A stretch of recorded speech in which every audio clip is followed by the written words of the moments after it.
ঘরে যে আমার মাথার উপর এই আঁকাগুলো, তারপরে যে লাভটা মানে কাগজ দিয়ে দেখছো, বাকি আরো অনেক এখানে আঁকা রয়েছে, যাবতীয় যা রয়েছে সব এক এক করে আমি আমার এই চেয়ারে রাখি। My cuties, welcome to my channel. তোমরা হয়তো নিজেরা ভাবছো যে আমার ব্যাকগ্রাউন্ড এরকম কেন, তো অ্যাকচুয়ালি এটা হচ্ছে আমার নিচের ঘর। এটাকেই কিন্তু আমি আমার মডেল শ্যুটের মানে স্টুডিও করে নিই, মানে আস্তে আস্তে এগোচ্ছি স্টুডিওর দিকে, আস্তে আস্তে সবটা রেডি করে নেব। তোমাদের এই রুমটাও দেখিয়ে দেবো কেমন। তো আজকে রয়েছে আমার মডেল শ্যুট। হ্যাঁ, আজকে মডেল শ্যুট রয়েছে, যেটা আমি তোমাদের এই ব্লগে দেখাবো। তোমরা কিন্তু অবশ্যই ব্লগটা একদম লাস্ট অবধি দেখবে, আর আমাকে কিন্তু সাবস্ক্রাইব করে দেবে। তো দেখো, আমি কিন্তু আমার স্টুডিওতে চলে এসেছি। মানে স্টুডিও বলতে এটা হচ্ছে আমাদের পুরনো ঘর, তো এটাকেই আমি পরবর্তীকালে স্টুডিও করে নেব আমার। তো আপাতত শ্যুটের জন্য এরকম একটা ব্যাকগ্রাউন্ড আমি কিনে নিয়েছি, আর তার সাথে কয়েকটা ফুল কিনে নিয়েছি প্লাস্টিকের। আর দেখো, ব্যাকগ্রাউন্ডটা কিন্তু আমি সকালেই সাজালাম ফুল দিয়ে। আর এই দেখো চারিদিক তোমাদেরকে আমি কিন্তু দেখাচ্ছি। এইটা হচ্ছে আমাদের পুরনো ঘর ছিল আগে, এবার এটাকে আমি স্টুডিও। দেখো, আমি কিন্তু অলরেডি এখানে সব কিছু গোছানোর জন্য বসে পড়েছি, তোমাদেরকে সেটা দেখাবো।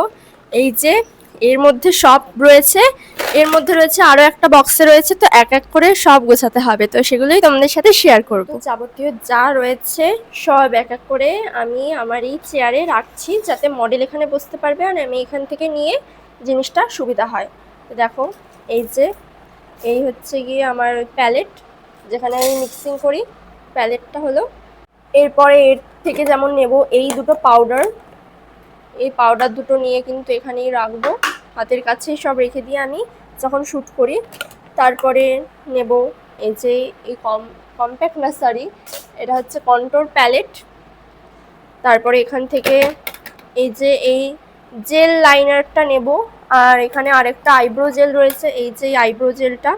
এই দুটোই কিন্তু ভীষণ ইম্পর্টেন্ট আইব্রোজ করার জন্য, তো এগুলোও কিন্তু সব রেখে দেবো।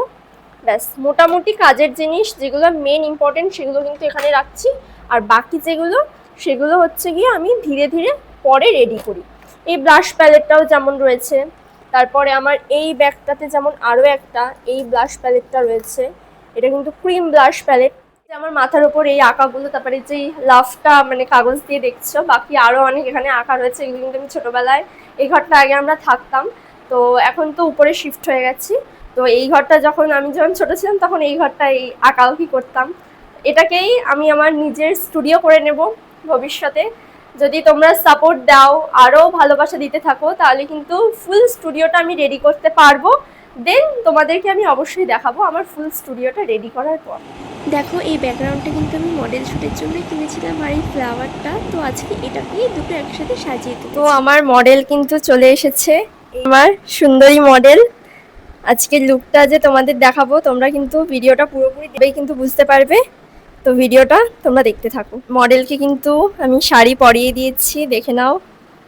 এই যে সিম্পল একটা সফট শাড়ি, লাল পাড়ে সাদা শাড়ি, আর ব্লাউজটার সাথে কিন্তু শাড়িটা খুব ভালোভাবে ম্যাচ খেয়ে গেছে। এরপর আস্তে আস্তে করব মেকআপ।